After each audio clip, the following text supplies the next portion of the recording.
और इसके पहले वो क्या कहते हैं? अर्जुन कहते हैं 29वें श्लोक में, हे कृष्ण, इस युद्ध के अभिलाषी स्वजन समुदाय को देखकर मेरे अंग शिथिल शिथिल हो रहे हैं। 29वां श्लोक, 30वां श्लोक, मुख सूखा जा रहा है, मेरे शरीर में कंप एवं रोमांच हो रहा है, और हाथ से गांडीव धनुष गिर रहा है, त्वचा भी बहुत जल रही है, मेरा मन भ्रमित सा हो रहा है। अगर आप मुझसे पूछें एज ए डॉक्टर तो मैं कहूँगा these are the science of depression. क्यों भाई सर, डीन सर, आप क्या कहेंगे? साइकोलॉजिस्ट के नाते एक्सट्रीम डिप्रेशन कब? जब परिस्थिति सामने आ गई। और युद्ध की प्लानिंग करने वाला कौन था? पहले भी युद्ध लड़े हैं, यहाँ तक कि कृष्णार्जुन युद्ध जो हुआ है वो शिव जी के साथ हुआ है। भगवान शिव से लड़ रहा है, सबसे लड़ रहा है, परंतु यहाँ जब अपने रिश्तेदारों को देखता है बड़ी परेशानी होती है। भगवान कहते हैं यही दो चीज़ें बड़ी परेशान करती हैं, प्रीति राग, प्रीति राग, बैर द्वेष, राग और द्वेष, राग और द्वेष। पूरे हथियार दो के ऊपर ही भगवान के। पूरे गीता में शुरुआत से लेकर अंतिम समय तक भगवान दो पे हथियार चलाते हैं, राग और द्वेष। मुक्त हो जाओ। राग यानी एक्सट्रीम अटैचमेंट, प्रीति, प्रीति, ये मेरा है, ये मेरा है, ये मेरा है, मेरा है। किसी से बात कर लिया तो बड़ी दिक्कत हो जाएगी। क्यों? मेरे से बात करने वाला उससे दूसरों से किसी से क्यों बात कर रहा है? द्वेष, बैर, बैर, बैर, बैर, सारी की सारी समस्याओं की कुंजी बैर है। भगवान कहते हैं ये जो इतनी परिस्थितियां हुई हैं तेरी, वो क्यों हुई हैं? क्योंकि तेरे पास सब कुछ होते हुए भी तू जीवन विद्या को नहीं जानता। गुरु की चुनौती स्वीकार कर। भीष्म के पास भी दिव्य अस्त्र है। भीष्म ने भी गुरु की चुनौती स्वीकार कर युद्ध किया और गुरु से युद्ध किया उन्होंने।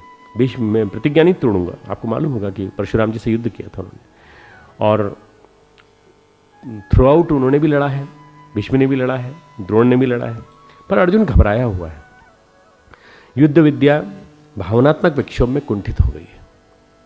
आपने मनोविज्ञान पढ़ा, आपने योग पढ़ा, आपने भारतीय इतिहास, इंडियन कल्चर, टूरिज्म मैनेजमेंट पढ़ा, आपने कंप्यूटर साइंसेस पढ़ी, सारा कंप्यूटर डिम सा दिखाई पड़ रहा है। क्यों? समझ में नहीं आ रहा कुछ। क्यों? भावनात्मक विक्षोभ, इमोशनल एक्सप्लोजन हो गया अंदर से। अरे इमोशंस को स्टेबलाइज करो और देखो वहाँ क्या है, और देखने के बाद अपना आंसर दो पूरा का पूरा। कहीं भी किसी भी स्थिति में विचलित मत होने दो। अर्जुन घबराया हुआ है, लक्ष्यहीनता की दिशा में चल रहा है, और इसीलिए उपनिषद शैली में, परंपरागत शैली में वो प्रश्नोत्तरी करता है। अर्जुन में सबसे बड़ी क्वालिटी क्या है कि वो भगवान से प्रश्न पूछता है, और प्रश्न बड़े समझदारी से भरे हुए हैं उसके। कहीं शुरू में अधकचरापन दिखाई पड़ता है, पर आगे चल के दिखाई पड़ता है। वो पूछता है कि मेरा मन बड़ा चंचल है, और ऐसा तो नहीं कि योग करते करते चंचलता आ गई, कहीं मन भंग हो गया, संयम मेरा भंग हो गया तो मुझे कोई दिक्कत आ जाएगी। बोल नहीं, किसी भी स्थिति में नहीं। अगर तू योग करता करता जीवन अपना बिता लेगा तो तेरी सदगति होगी। क्यों? भगवान के मार्ग पर चलने वाला कोई भी नष्ट, मेरा साधक भक्त नष्ट नहीं होता। न मे भक्तः प्रणश्यति, भगवान डिक्लेयर कर देते हैं। और 6ठे अध्याय में अर्जुन की जिज्ञासा है, बड़ी जोरदार जिज्ञासा है। मतलब 6ठे अध्याय तक आते आते अर्जुन मैच्योर हो जाता है थोड़ा थोड़ा। इतना सुन रहा उपदेश, वो पहले शुरू में बोलता है, हे मधुसूदन, 33वां श्लोक 6ठे अध्याय का 33वां, 33rd, जो योग आपने कहा है, समभाव से कहा है, एक बड़े इक्विलिब्रियम के साथ कहा है। मन के चंचल होने से मैं इसकी नित्य स्थिति को नहीं देखता। मतलब daily I can't do that, daily I can not establish it. मैं इस योग को कर नहीं पाऊंगा। क्यों? मन बड़ा चंचल है। कैसा है?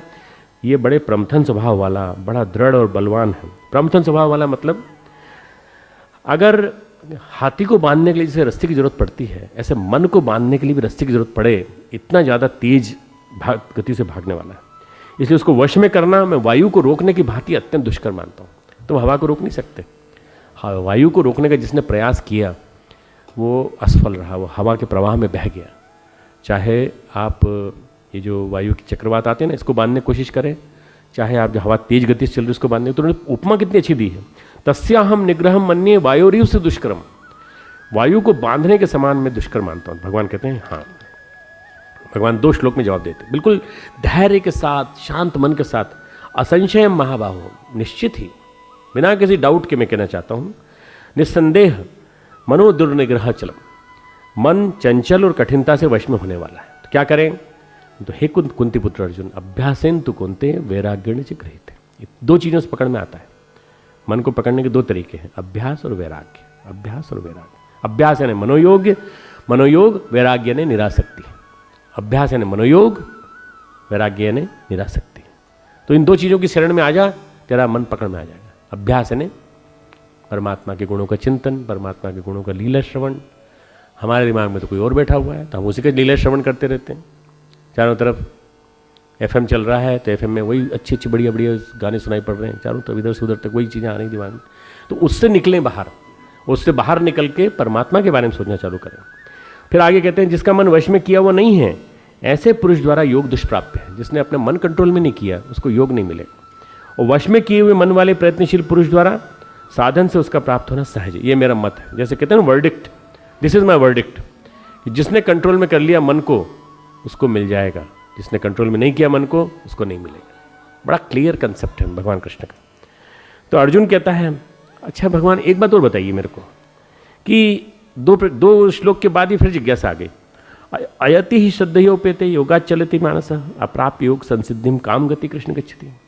मान लीजिए योग में श्रद्धा रखता है, जैसे तुम श्रद्धा रखते हो ना, रखते हो योग में श्रद्धा, गीता में श्रद्धा रखते हो, ठीक है, किंतु संयम ही नहीं है। संयम नहीं साध सकते। जब खाना सामने आ जाता है तो हम जलेबियाँ जम के खा लेते हैं। खाना सामने आता है तो हम ज़्यादा खा लेते हैं। हम संयम नहीं साध पाते। इस कारण जिसका मन अंतकाल में योग से विचलित हो गया है, अंतकाल में योग से विचलित हो गया, उसका क्या होगा? योग की सिद्धि को अर्थात भगवत साक्षात्कार को न प्राप्त होकर किस गति को प्राप्त होगा? 37वां श्लोक। तो भगवान कहते हैं 40वें श्लोक में बहुत बढ़िया वाक्य है, नहीं कल्याणकृत कश्चित दुर्गतिम तात गच्छति।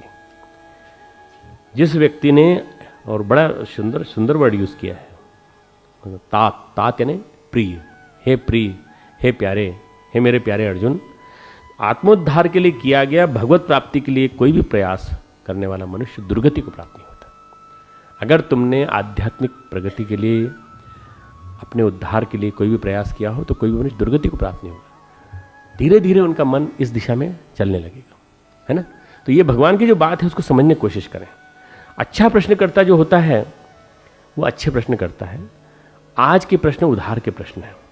आज के प्रश्न उद्धार के प्रश्न है। कहीं सुन लिया, कहीं पढ़ लिया, कहीं टीवी पे सुन लिया, कहीं पेपर में पढ़ लिया, तो उसी के प्रश्न को पूछ बैठे। और अच्छा प्रश्नकर्ता वो जिसका प्रश्न उसकी जिंदगी का निष्कर्ष। अच्छा प्रश्नकर्ता कौन है? जिसका प्रश्न उसकी जिंदगी का निष्कर्ष।